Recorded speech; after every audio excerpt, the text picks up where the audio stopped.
Shalom Elohim, haleluya, puji nama Tuhan. Semangat pagi Bapak Ibu Saudara yang dikasihi Tuhan kita Yesus Kristus. Jumpa lagi bersama saya Pendeta Samuel Mabuntu dalam renungan pagi ke 2148 hari. Renungan pagi ini mengudara. Puji Tuhan.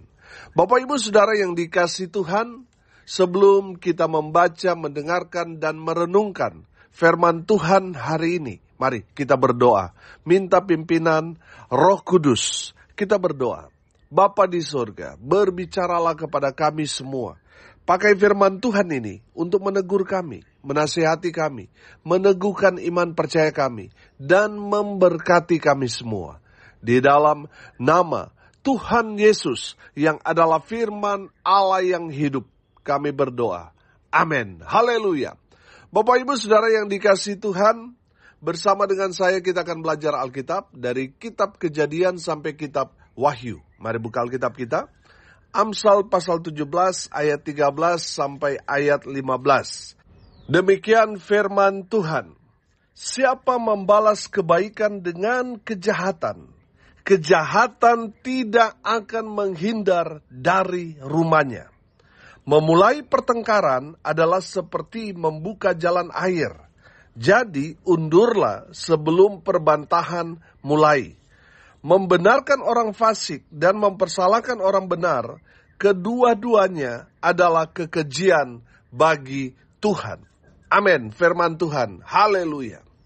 Bapak Ibu Saudara yang dikasihi Tuhan, dari kebenaran firman Tuhan yang sudah kita baca, saya menangkap ada 3 hal yang harus kita hindari supaya kita terhindar dari bencana, terhindar dari kesialan, terhindar dari malapetaka. Yang pertama, saudara perhatikan ayat 13. Siapa membalas kebaikan dengan kejahatan, kejahatan tidak akan menghindar dari rumahnya.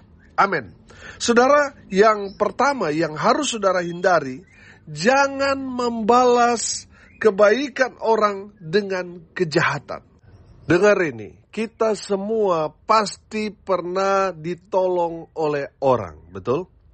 Kita yang tadinya tidak bisa apa-apa, kita yang tadinya ada di bawah, lalu kemudian orang menolong kita sehingga kita diberkati, kita bangkit, kita sukses. Saudara yang dikasihi Tuhan, jangan lupakan orang yang sudah melakukan kebaikan kepada kita. Amin.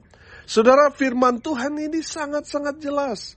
Siapa membalas kebaikan dengan kejahatan, kejahatan tidak akan menghindar dari rumahnya. Saudara, banyak sekali orang sudah ditolong, tapi mereka melakukan hal-hal yang jahat kepada orang yang mereka tolong.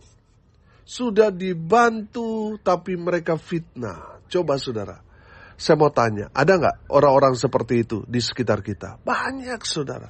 Tapi kita anak-anak Tuhan, kita yang mengenal firman Tuhan, kita diajar supaya tidak membalas kebaikan orang dengan kejahatan. Amin.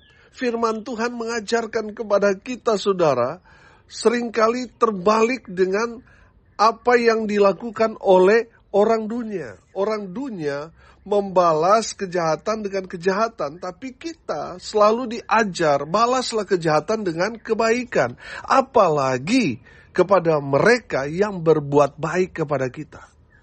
Saudara yang dikasihi Tuhan, kalau orang jahat saja Tuhan perintahkan untuk kita berbuat baik kepada mereka, terlebih lagi mereka yang sudah berbuat baik kepada kita. Kita harus melakukan hal-hal yang baik kepada mereka. Saudara, firman Tuhan ini mengajarkan kepada kita, jangan pernah membalas kebaikan orang dengan kejahatan. Kalau saudara melakukan hal itu, firman Tuhan ini berkata, kejahatan tidak akan menghindar dari rumahmu. Saudara akan menikmati buah-buah kejahatan kalau saudara melakukan hal ini. Saudara sudah ditolong, tetapi saudara lakukan hal yang jahat kepada orang yang telah menolong saudara. saudara akan menikmati buah-buah kejahatan dalam hidupmu. Makanya firman Tuhan ini mengajarkan kepada kita, hindari 3 hal ini. Yang pertama, jangan membalas kebaikan dengan kejahatan. Saudara, hidup ini kita ini harus ada 3 tahu. Yang pertama apa? Tahu diri. Yang kedua apa? Tahu terima kasih. Yang ketiga apa? Tahu malu. Kita yang sudah ditolong orang, kita harus tahu diri. Kita harus tahu berterima kasih. Saudara, mungkin saudara bisa membalas apa yang saudara pernah terima dari orang baik itu. Mungkin waktu saudara lapar, sudah beberapa hari saudara nggak makan, tiba-tiba ada orang yang kasih saudara nasi bungkus, dan kemudian saudara dapat kekuatan karena makan nasi bungkus itu, lalu saudara berjalan, saudara dapat pekerjaan, saudara kemudian sukses. Mungkin nasi bungkus itu hanya harga 5.000. Saudara ketemu dengan orang itu, mungkin saudara bisa beli 10 nasi bungkus buat ganti saudara. Tapi firman Tuhan ini mau mengajarkan kepada kita saudara, jangan membalas kebaikan orang dengan kejahatan. Seberapapun yang kita lakukan untuk membalasnya, saudara, kita tidak dapat membalas kebaikan momen yang waktu kita susah dia berikan itu. Walaupun mungkin kita bisa menggantinya berlipat-lipat, tapi kita tidak dapat kembali kepada masa waktu kita susah lalu ditolong orang. Di mana masa itu adalah masa-masa kritis kita. Tapi Tuhan kirim orang untuk menolong kita. Saudara yang dikasihi Tuhan, kalau orang sudah berbuat baik kepada kita, 10-100 kali kita lakukan untuk membalas pun, kita tidak dapat membalas kebaikannya. Karena yang kita lakukan di saat kita sudah diberkati. Berbeda dengan waktu kita susah, kita masih di bawah, lalu orang itu tolong. Jadi saudara yang dikasihi Tuhan, kita harus tahu diri, tahu terima kasih, dan tahu malu.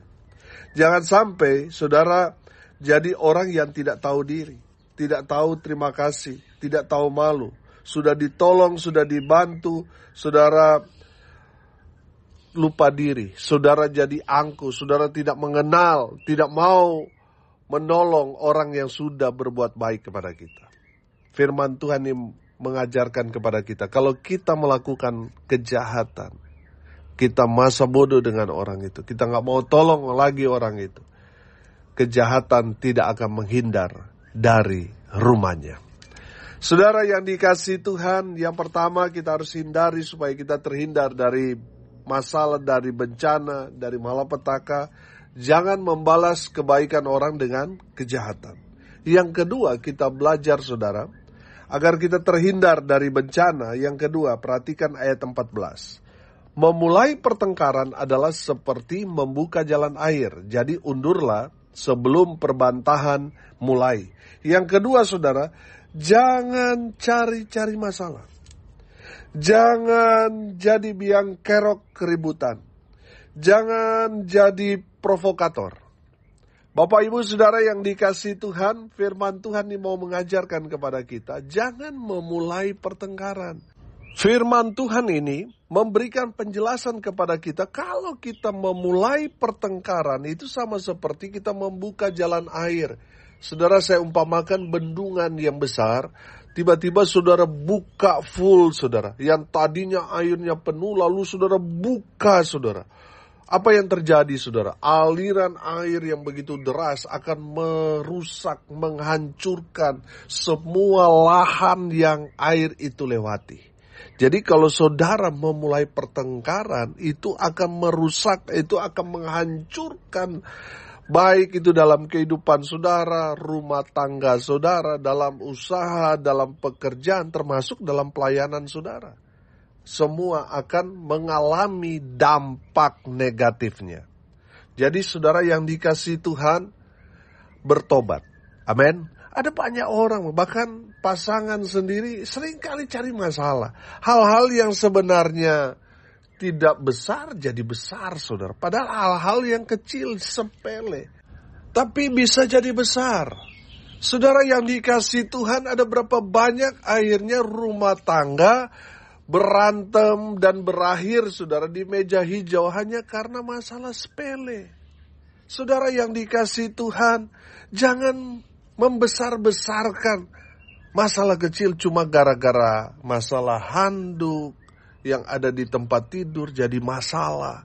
Hanya karena odol yang dipencet di tengah, karena pasangannya dia selalu pencet odolnya di paling ujung, tapi pasangannya di tengah, bisa jadi masalah, saudara.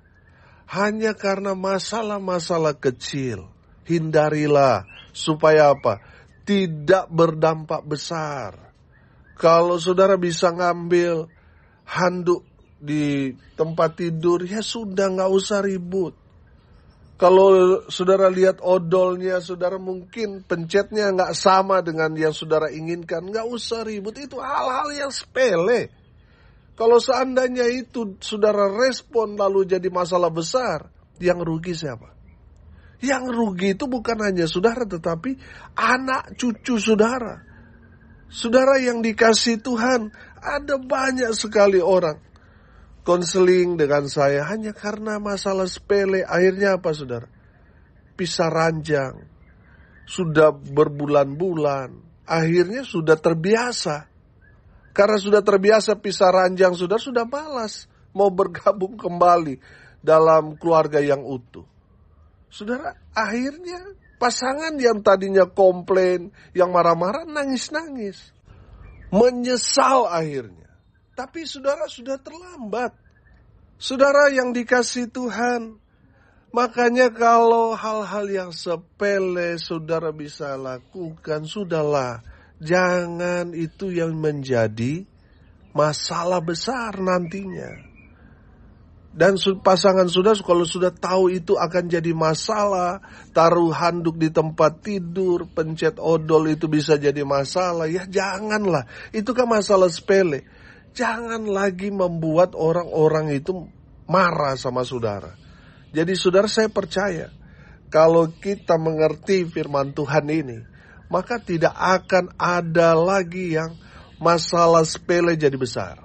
Saya percaya setelah kita mendengar firman Tuhan ini, itu yang akan terjadi sebaliknya. Masalah besar pun akan dianggap kecil. Amin. Bapak Ibu Saudara yang dikasihi Tuhan, firman Tuhan dalam Amsal 17 ayat 9, saya bacakan buat kita sekalian. Siapa menutupi pelanggaran, mengejar kasih. Tetapi siapa membangkit-bangkit perkara, menceraikan sahabat yang karib.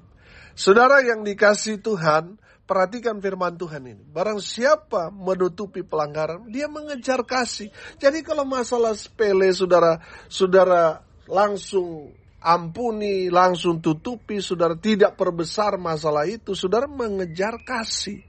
Tapi sebaliknya, kalau saudara cari-cari masalah hal-hal yang kecil, saudara masalahkan, perkarakan, itu akan, firman Tuhan ini katakan, menceraikan sahabat yang karib.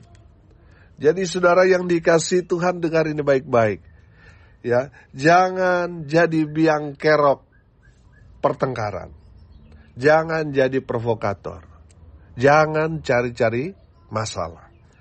Yang ketiga, hindari hal yang ketiga ini supaya saudara terhindar dari bencana, dari masalah besar, dari malapetaka. Ayat 15, perhatikan.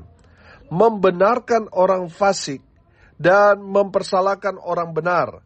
Kedua-duanya adalah kekejian bagi Tuhan. Amin.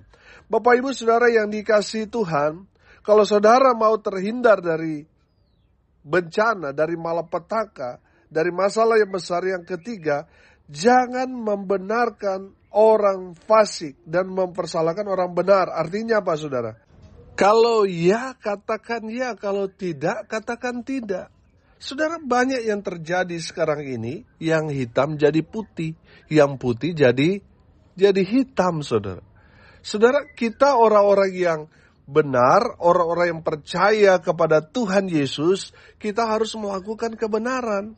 Jangan kita memanipulasi kebenaran. Jangan kita mempersalahkan orang yang tidak salah. Saudara yang dikasihi Tuhan, ini yang harus kita pegang.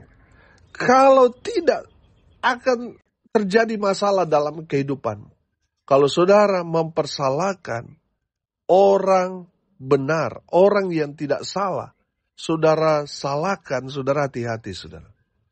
Di dalam kehidupan saudara, apapun yang saudara kerjakan, saudara lakukan. Mungkin itu satu kebanggaan buat saudara. Saudara bisa menang dalam satu perkara. Hasil dari mempersalahkan orang yang tidak salah. Saudara, firman Tuhan ini mengatakan, itu adalah kekejian bagi Tuhan. Itu adalah hal yang menjijikkan di mata Tuhan. Bapak Ibu Saudara yang dikasihi Tuhan, jangan pernah membenarkan orang fasik atau orang yang nyata-nyata sudah melakukan satu kesalahan, satu kejahatan, tapi karena dia banyak uang, karena dia punya segalanya, saudara lalu kemudian setuju dengan orang itu. Saudara mendukung dia, padahal saudara jelas sudah melihat dengan mata kepala saudara sendiri apa yang dia lakukan, tapi karena dia suka memberi kepada saudara, akhirnya saudara mulai kompromi. Saudara sudah mulai menjadi pendukung dia, padahal yang dia lakukan, saudara tahu itu tidak benar. Hati-hati saudara. Saudara yang dikasihi Tuhan, kalau kita belajar hal yang menjadi kekejian bagi Tuhan, apapun yang saudara kerjakan, saudara lakukan, kalau itu tidak benar, itu menjadi kekejian, itu hal yang menjijikkan di mata Tuhan. Tuhan mau muntah lihat apa yang saudara lakukan itu. Mungkin saudara setelah saudara menang dalam satu perkara itu, karena saudara melakukan hal yang jahat ini, saudara, mempersalahkan orang yang tidak salah, membenarkan orang fasik itu, saudara mendapat keuntungan besar. Saudara mungkin menikmati orang-orang bertepuk tangan. Saudara mungkin menerima uang yang begitu besar. Tapi saya mau bilang, buat apa itu semua? Kalau itu semua menjijikkan di mata Tuhan. Lebih baik kita kalah dalam persidangan. Kita tidak dapat apa-apa. Tapi kita melakukan yang benar. Kita membela orang yang benar. Jangan sampai kita membenarkan orang fasik. Saudara, itu bertentangan dengan firman. Kalau kita bertentangan dengan firman, kita bertentangan dengan Tuhan Allah yang Maha Kuasa itu. Dan sampai kapanpun kita tidak akan pernah menang berhadapan dengan Tuhan Allah yang Maha Benar itu. Jadi saudara yang dikasihi Tuhan, jangan mau kompromi. Walaupun mungkin saudara ditawarkan dengan jumlah uang yang banyak, saudara, jangan kompromi. Jangan membenarkan orang fasik. Jangan menyalahkan orang benar. Jangan. Saudara harus adil. Yang benar, saudara harus bela. Yang salah juga, saudara harus nyatakan bahwa mereka itu salah. Jangan sampai saudara yang hitam jadi putih, yang putih jadi hitam. Bertobat saudara. Jangan kompromi. Amin. Jadi kalau 3 hal ini kita hindari saudara, maka kita akan terbebas dari bencana malapetaka, dari mara bahaya. Yang pertama kita belajar, jangan membalas kebaikan dengan kejahatan. Kita yang sudah pernah dibantu, ditolong saudara, teruslah melakukan kebaikan kepada orang-orang yang sudah berbuat baik kepada kita. Amin. Yang kedua kita sudah belajar, jangan jadi biang kerok masalah. Jangan cari-cari masalah. Dan yang ketiga kita belajar, jangan kompromi. Jangan membenarkan orang fasik. Jangan mempersalahkan orang benar. Jangan. Tetap hidup dalam kebenaran. Amin. Mari kita berdoa. Terima kasih Bapa di surga atas kebenaran firman yang sudah memberkati kami semua. Berkati semua pendengar dimanapun mereka berada. Tuhan memberkati hidup mereka, rumah tangga mereka diberkati, usaha pekerjaan pelayanan mereka diberkati, dibuat beruntung, berhasil dalam segala hal. Hamba berdoa di dalam nama Tuhan Yesus, biarlah Tuhan melawat semua pendengar dimanapun mereka berada, semua menerima berkat-berkat dari Tuhan Yesus. Bapak Ibu Saudara yang dikasihi Tuhan, arahkanlah hatimu kepada Tuhan dan terimalah berkat dari Tuhan Yesus. Tuhan memberkati engkau dan melindungi engkau. Tuhan menyinari engkau dengan wajah-Nya dan memberi engkau kasih karunia. Tuhan menghadapkan wajah-Nya kepadamu dan memberi engkau damai sejahtera. Di dalam nama Tuhan Yesus, sumber segala berkat. Bapak Ibu Saudara yang percaya, diberkati Tuhan, katakan amin. Puji Tuhan. Bapak Ibu Saudara yang dikasihi Tuhan, kalau saudara merasa diberkati melalui renungan pagi ini, bagikan juga kepada saudara-saudara yang lain, supaya mereka juga diberkati. Karena untuk itulah kita dipanggil, untuk jadi berkat.